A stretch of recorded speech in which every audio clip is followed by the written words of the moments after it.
God has a great plan for your life. According to Romans chapter 8, verse number 29, His great desire for you is to be conformed to the image of His Son. Welcome to this, your daily 180 Bible study. 3 minutes of pure Bible study. Thank you so much for being with us.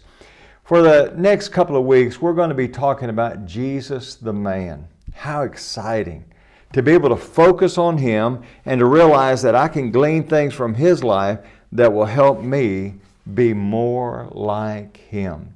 Paul would say in Colossians chapter 1, verse number 27, Christ in you, the hope of glory. Man, what an exciting thing to think that we could have Christ living in our lives and coming out, being manifested through our actions. I want to start today by talking about the graciousness of Jesus. And I want to begin in Luke chapter 4, and I want us to look at verse 17 beginning. And this is an occasion when Jesus is in the synagogue. He's handed the book of Isaiah, and he opens the book. In verse 18 that says this, he's reading from Isaiah, "The Spirit of the Lord is upon me, because He has anointed me to preach the gospel to the poor.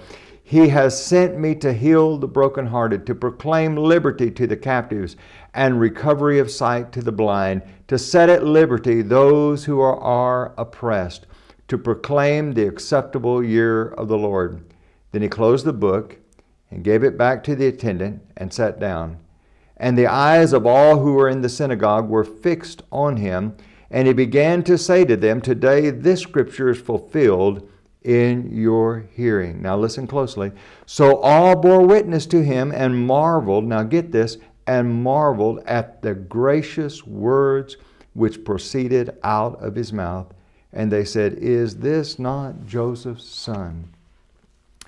We're not talking about the grace of God. That's important, but we're talking about the graciousness of Jesus. He was a gracious individual.